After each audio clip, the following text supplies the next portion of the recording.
Yeah, they've already cleaned up most of the stuff out here. They just have a couple of crime scene investigators out here and just have moved us to the front of their home. We now know that 29-year-old Jonathan Turk will face 2 counts of first-degree murder. 4 days ago, on the evening of March 31st, 2026, two people were found dead inside their home in a quiet, upscale neighborhood in North Peoria, Arizona.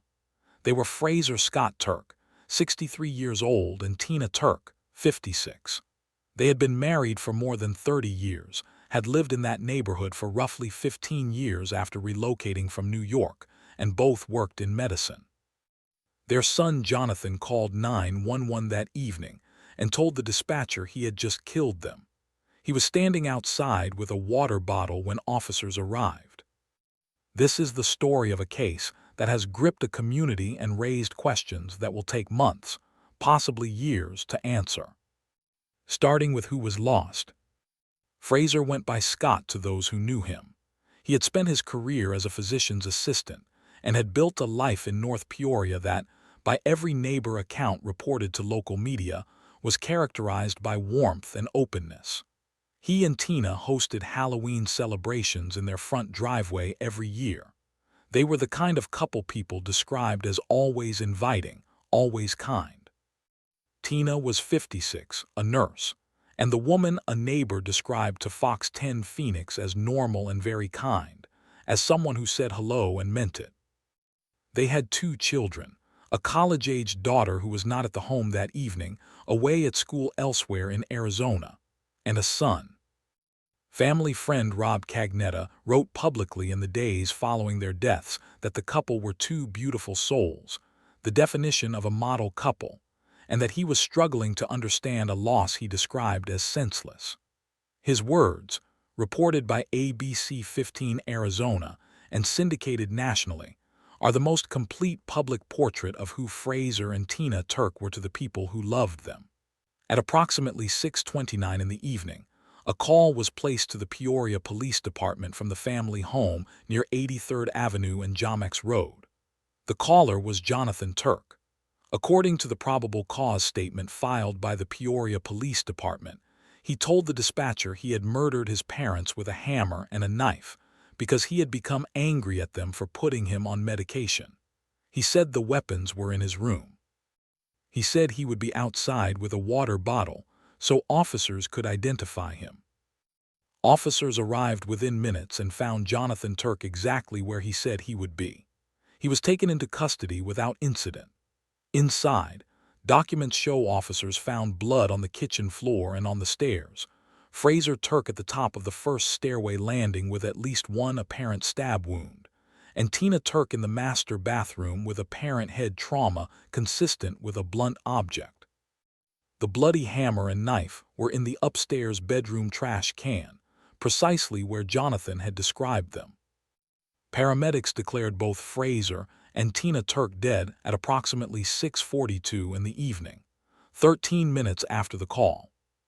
A prosecutor at the initial court hearing described the scene as extremely violent and brutal homicides. Jonathan Turk declined to make any further statements to investigators following his arrest. Jonathan Turk has been charged with 2 counts of first-degree murder and 2 counts of second-degree murder. He is being held at Maricopa County Jail on a $2 million cash-only bond. A preliminary hearing was scheduled for April 9th. Those charges require explanation because to a general audience they appear redundant, and they are not. First-degree murder in Arizona means prosecutors intend to argue the killings were premeditated, that Jonathan Turk formed the intent to kill before he acted. This is the most serious charge available and carries the most severe potential penalties, up to and including life imprisonment. Second-degree murder is filed alongside it as an alternative charge.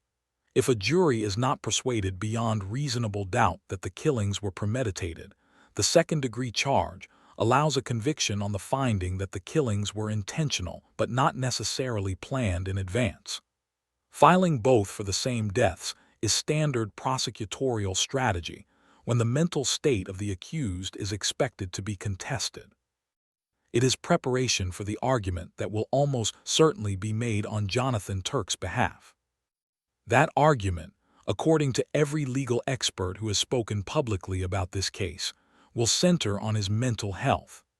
Records indicate the prosecution's evidence at this stage includes three categories. First, the 911 call itself, in which Jonathan Turk allegedly admitted to the killings and described both the weapons and their location.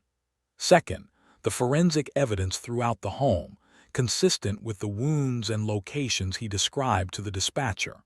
Third, a documented history of mental health concern. Court records show Fraser and Tina Turk filed multiple mental health petitions involving their son over the years, including 3 in 2026 alone. A prosecutor noted at the initial court hearing that the state has concerns about Jonathan Turk's mental health and mental stability. Also on record is a Peoria Police Department endangered missing persons alert issued in May 2023 when Jonathan Turk was 26. That alert noted he was on several daily medications due to medical conditions. He was located unharmed within days.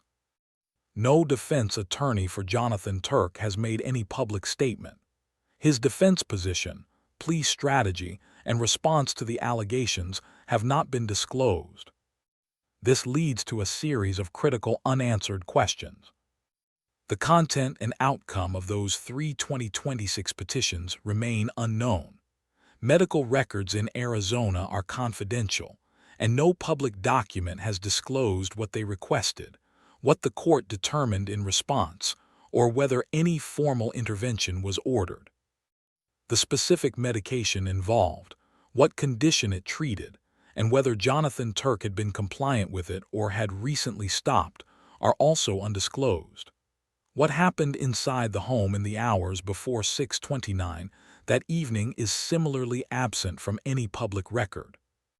Most significantly, we do not yet know what plea Jonathan Turk will enter, whether a not guilty by reason of insanity argument is being prepared, or whether a competency evaluation has been requested or ordered. Under Arizona law, when a defendant's mental state is raised, proceedings can pause for an evaluation conducted by the Arizona Department of Health Services, a process that typically takes weeks to months. Whether that process has been initiated has not been publicly confirmed. These gaps are not rhetorical. They are the exact questions that will determine how this case moves through the courts and what the resolution looks like when it arrives. Now to the question this case places directly in front of anyone paying attention. Fraser and Tina Turk filed 3 mental health petitions for their son in the first 3 months of 2026. 3. They were healthcare professionals who understood what they were filing and what the legal threshold those documents were asking the court to meet. The question is what the system did with them. On one side of that question, the petition process exists precisely to create a legal mechanism for intervention when family members believe a person is in danger of harming themselves or others. An escalating pattern of 3 petitions in 3 months from 2 medical professionals who lived with the individual represents an unusually clear documentary record of concern. If the mechanism received that record and did not produce a protective result, the mechanism deserves examination. On the other side, Jonathan Turk was 29 years old and a legal adult. Arizona law sets a high threshold for involuntary commitment because personal liberty does not evaporate with a mental health diagnosis. The bar for court-ordered treatment requires a finding of imminent danger, and imminent is a specific legal standard that means something different from possible or concerning or documented over time. Protecting patient confidentiality and individual liberty are values the law holds, not failures of it. Both arguments are real. Neither cancels the other. This is a question for legislators, for mental health policy advocates, and for the proceedings ahead.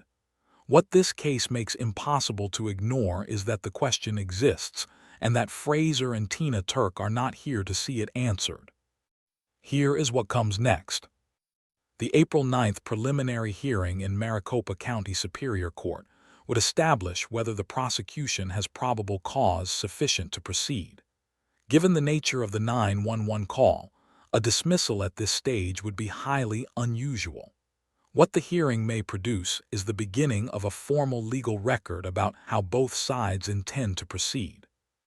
After the preliminary hearing, the case moves toward arraignment and a formal plea. If competency is raised, proceedings may pause.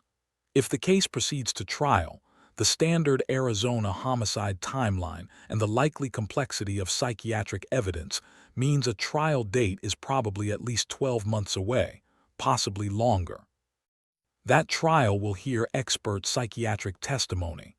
It will examine those petitions.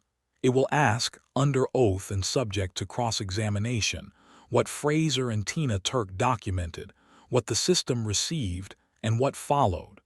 We will cover every development as it enters the public record. The next milestone to watch is the April 9th hearing outcome, followed by the arraignment and any competency proceedings.